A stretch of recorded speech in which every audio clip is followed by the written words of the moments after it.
Olá pessoal, tudo bem com vocês? Espero que esteja tudo bem com todos vocês. Comigo está tudo muito bem.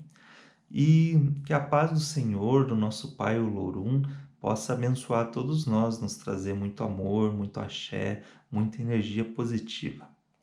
Eu queria conversar com vocês hoje, pessoal, sobre o mito de Obá e de Oxum e como elas disputavam ali o amor de Xangô e como esse mito pode nos ajudar a nos melhorar no nosso dia a dia, tá certo?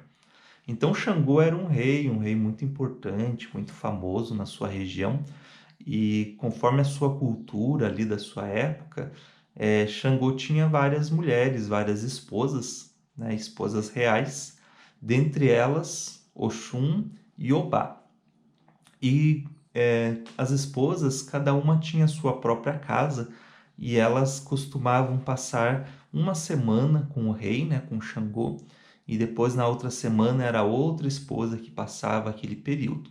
Então, nesse período em que as esposas estavam presentes, né, ali na casa de Xangô, elas ficavam responsáveis por fazer a comida, né, por cuidar dos afazeres domésticos ali da casa.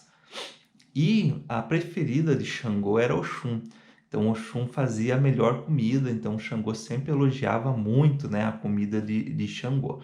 Mas Obá era muito ciumenta, ela queria o amor, a atenção de Xangô, tudo para ela.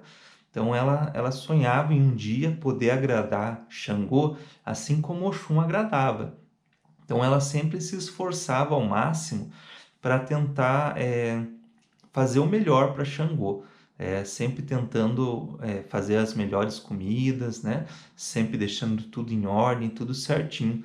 Mas mesmo que ela se esforçasse muito, ela não conseguia superar os dotes culinários de Oxum.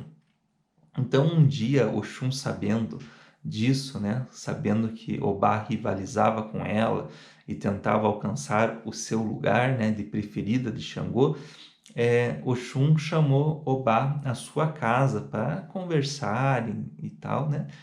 E ali ela disse assim, eu vou contar para você, né? Oxum falou para Obá, eu vou contar para você, Obá, qual que é o segredo do meu tempero, né? Como que eu, através do paladar, né, conquisto Xangô. Então ela disse assim, tá vendo esse lenço amarrado na minha cabeça, tampando a minha orelha? Yobá olhou aquilo, nunca tinha parado para pensar, né? Mas Oxum sempre usava aquele lenço amarrado, né? E então ela disse: vem aqui ver na panela. Então, quando chegaram na panela, Oxum estava fazendo uma sopa de cogumelos e disse para Obá que ela colocava pedaços da sua orelha nessa sopa. E por isso que Xangô ficava tão encantado, né, quando comia aquela sopa, quando comia aquele alimento. E aquela orelha dava um paladar especial, dava um tempero especial. O Bá, vendo aquilo, não perdeu tempo, né? Na outra semana, quando ela foi cozinhar para Xangô, ela preparou também uma sopa e cortou a sua orelha e colocou na sopa. Quando Xangô foi, né, olhou para o prato e viu aquela orelha, ele jogou o prato no chão, ficou enfurecido. Então Oxum apareceu na casa de Xangô naquele dia. E Obá estava muito triste, chorando, não sabia o que tinha dado de errado. Quando ela viu Oxum estava sem o lenço amarrado em volta da orelha e estava com a sua orelha intacta. Então Obá ficou também enfurecida, né? Porque foi enganada por Oxum. Então Xangô, que não aguentava mais tanta briga, ficou muito brabo e saiu soltando raio para todos os lados. Então Oxum e Obá saíram correndo, né? E enquanto corriam pela mata, cada uma delas se transformou em um rio. Então Oxum se transformou no rio Oxum e Obá se transformou no rio Obá. E esses dois rios são interessantes porque há um momento em que eles se cruzam. E quando eles se cruzam, ali é uma área de muita turbulência, a correnteza é muito forte, então é difícil de navegar e tudo mais. Então dizem que até hoje, onde essas águas se encontram, Oxum e Obá continuam brigando, né, por Xangô. Então aqui termina o mito, tá certo, pessoal? Agora vamos pensar um pouquinho com o que a gente pode aprender com esse mito. Então, pessoal, o que nós podemos compreender desse mito? Então, primeiro, nós vamos observar que em vários mitos de orixás, em outras mitologias também, que muitas vezes esses mitos eles são usados para explicar o surgimento de um acidente geográfico, o nascimento de um rio, o encontro de dois rios, como acontece ali no mito de Obá e Oxum, onde o encontro desses dois rios eles acabam gerando muita turbulência, criando aquela sensação de briga ou de debate, né, que é contado no mito. Então, muitas vezes o surgimento de uma floresta, de um rio, de uma montanha, de acidentes geográficos são contados através dos mitos. Mas também nós temos a história, né, que nos traz algum tipo de conhecimento. E como sempre eu digo, né, vou trazer aqui um pouco de como eu compreendo esse mito, né, e o que eu tiro para mim e compartilhar com vocês. Sempre pedindo agô e permissão aos mais velhos, aqueles que detêm a sabedoria dos mitos. E os mitos, como já disse anteriormente, né, pessoal, são livros que são infinitos, existem várias camadas e várias formas de compreender todos eles. E se você quer deixar mais um comentário sobre esse mito, fique à vontade, né, para compartilhar com todos nós. Então nós vamos ver ali que Obá realmente era muito apaixonada por Xangô. E muitas vezes nós somos tão apaixonados por uma pessoa ou por uma situação na vida, não exatamente uma questão passional, né? Mas muitas vezes nós estamos tão viciados em alguma coisa ou estamos tão focados em conquistar algo em nossas vidas que nós começamos a não medir as consequências disso tudo. E nós realmente, muitas vezes, agimos de uma forma até mesmo violenta, né? Ou até mesmo inconsequente, imatura, muitas vezes, sem analisar a situação e sem analisar o quanto estamos ferindo a nós mesmos naquela situação ou ferindo as outras pessoas que estão à nossa volta. Então, muitas vezes nós ouvimos história de pessoas, né, que fazem tudo, por exemplo, né, por um amor, como é o caso de Obá, e se ferem profundamente, porque não há uma correspondência do outro lado, né? Por outro lado, temos pessoas que muitas vezes tentam avançar num tipo de negócio ou num tipo de estudo, né, e realmente não é o perfil daquela pessoa, e ela não consegue frutos, mas ela tenta forçar a barra de todas as formas, né? Tenta fazer coisas que muitas vezes vão além daquilo que é o coerente, aquilo que é o equilibrado, né? E causam todo um desequilíbrio. Então, primeiro a gente vê essa força íntima que muitas vezes nos anima, né? Dessa vontade de ter aquilo que muitas vezes não está ao nosso alcance, que era o caso de Obá. Mas também o mito nos ensina outra coisa, né? Que nós devemos ter muito atenção com aquilo que nós ouvimos das outras pessoas. Porque muitas vezes nós vamos pedir um conselho para a pessoa errada.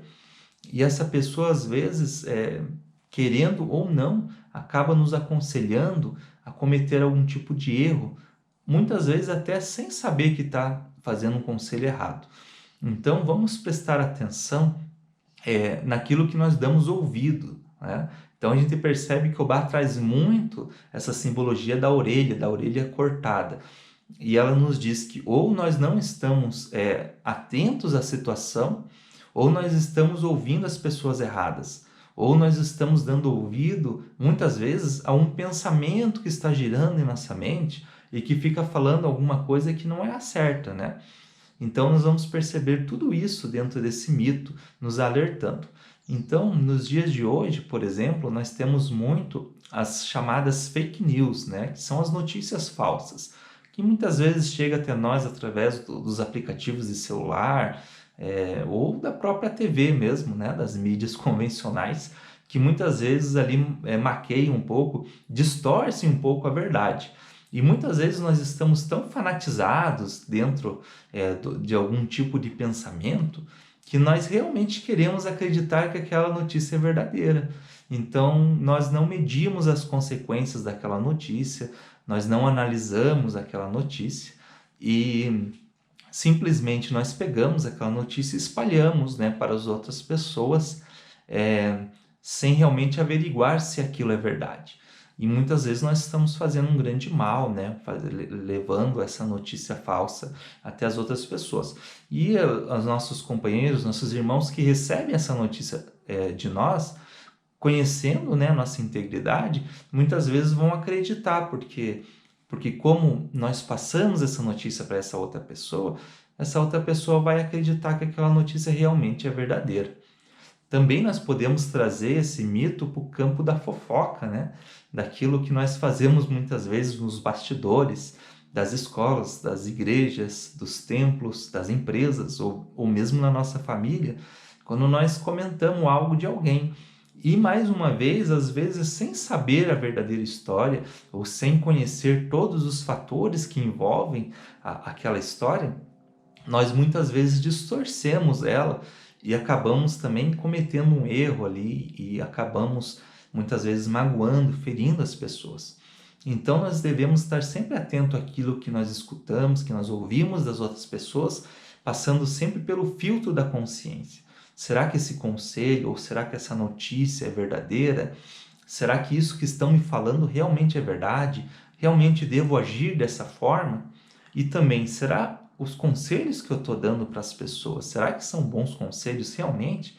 Eu conheço o suficiente da história de vida dessa pessoa para dar um conselho para que ela vá numa direção? Ou será que talvez eu não entenda direito o que está acontecendo e realmente eu só quero dar um palpite? E também no campo da fofoca, né, gente? Será que devemos espalhar, né, o que está acontecendo com as outras pessoas? Isso realmente é o correto, é o certo a se fazer? Então devemos sempre avaliar. Não existe o certo e o errado absoluto. Existe a moderação, existe o equilíbrio e existe uma palavra chamada bom senso. Quando nós nos orientamos através do bom senso, nós alcançamos grandes resultados. Então, se Obá tivesse tido bom senso, ela tinha analisado melhor aquela situação. Mas como ela estava cega de paixão, ela realmente ela foi enganada, ela foi tomada pelaquela vontade de conquistar Xangô e acabou fazendo algo que realmente não agradou Xangô e que era uma mentira, né? Que Oxum tinha mentido para ela. Então, pessoal, mais uma coisa só para a gente encerrar sobre os mitos. Eu sempre lembro que os mitos eles não dizem qual que é a índole do orixá. Então, muitas vezes a gente vai dizer, Oxum, ela é ciumenta, ela é mentirosa e tudo mais. E muitas vezes a gente quer trazer para o dia a dia. Então, é justamente, né, para que a gente não seja como Oxum que o mito existe. É justamente para a gente ver nos erros de Oxum e de Obá e aprender com eles. Para que a gente não seja ciumento, para que a gente não seja inconsequente, para que a gente aprenda a ouvir as pessoas e filtrar o que nós estamos ouvindo, para que a gente aprenda a aconselhar as pessoas de forma sábia, né? Para que a gente aprenda a não ser enganador, mentiroso e tudo mais. Então os mitos eles servem para nos alertar, para que no final, né, nenhuma das duas ficou com Xangô, né? As duas se transformaram em rio, de tanto que choraram. Tá certo, pessoal? Que o Batalá, Jesus, que o Lorum, nosso Pai, possa estar sempre em nossos corações, abençoando a todos nós, que o amor puro de Oxum, que é a água cristalina, possa nos envolver, que a força e a determinação de Obá possa estar dentro de nós, mas que a energia de ambas estejam equilibradas em nosso coração, tá certo? Que Oxalá nos abençoe, fiquem todos com Deus, pessoal, e até a próxima.